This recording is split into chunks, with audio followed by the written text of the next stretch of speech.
કે આપણા ધવલભાઈ પટેલને વધુમાં વધુ મત મેળવી આપણે દિલ્હી ખાતે નરેન્દ્ર મોદી સાહેબના ધવલભાઈ પટેલ સાહેબ રૂપે એક કમળ આપણે ભેટ આપવાનું છે એવી આશા કે આપણા ધવલભાઈ પટેલને વધુમાં વધુ મત મેળવી આપણે દિલ્હી ખાતે નરેન્દ્ર મોદી સાહેબના ધવલભાઈ પટેલ સાહેબ રૂપે એક કમળ આપણે ભેટ આપવાનું છે એવી આશા રાણા વિધાનસભાના લોકપ્રિય ધારાસભ્ય આદરણીય જીતુભાઈ ચૌધરી કઈ રીતે મત મળે એ રીતનું મિત્રો આપણે કામ કરવાનું છે।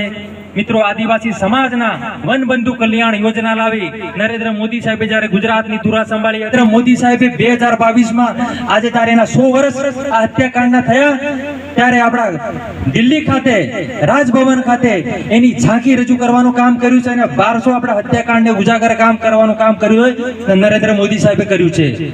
મિત્રો આજે આદિવાસી સમાજ માટે વાત કરીએ તો રાજપીપળા ખાતે બિરસા મુંડા યુનિવર્સિટી કરોડો રૂપિયાના ખર્ચે આદિવાસી સમાજ માટે મિત્રો ભવ્ય બની રહી છે। મધ્ય ગુજરાતની વાત કરું તો ગુરુ ગોવિંદ યુનિવર્સિટી આજે પણ મિત્રો હવે સામેવાળા આપણા આદિવાસીને વાતો લઈને મિત્રો આવે છે કે આદિવાસીની સરકાર નથી। મિત્રો આજે અનાજથી માંડીને શૌચાલયથી માંડીને એ કોના માટે ભારતીય જનતા પાર્ટી કામ કર્યું હોય કે જે સેવાળાના માનવી સુધી એનો ઉપયોગ થાય। એક ઉદ્યોગપતિ માટે શૌચાલયની જરૂર નથી, એ અનાજની કે ઉદ્યોગપતિ કે કરોડપતિની જરૂર નથી, એ આપણા આદિવાસી સમાજની જરૂર છે।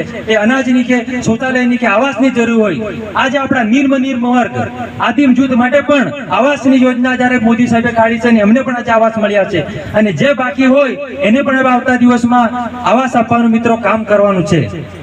ત્યારે મિત્રો આ જિલ્લા પંચાયતમાં અને આપણા વારોલી શક્તિ નગર ખાતે આપણે ભારતીય જનતા પાર્ટીને વધુમાં વધુ મત કઈ રીતે મળે એ માટે મિત્રો સોએ કામ કરવાનું છે।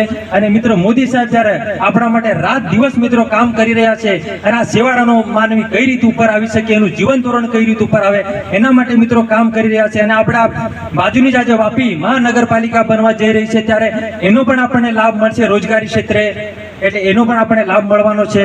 એટલે મિત્રો ભારતીય જનતા પાર્ટીને કઈ રીતે વધુ મળે મત મળે અને વધુમાં વધુ મતદાન થાય એ રીતે આપણે શું કામ કરવાનું છે। ત્યારે વધુ ન કહેતા ફરી એકવાર હું એટલું કહીશ કે આપણા ધવલભાઈ પટેલને વધુમાં વધુ મત મેળવી આપણે દિલ્હી ખાતે નરેન્દ્ર મોદી સાહેબના ધવલભાઈ પટેલ સાહેબ રૂપે એક કમળ આપણે ભેટ આપવાનું છે એવી આશા અપેક્ષા સાથે મારી વાણીની વિરામ આપું છું।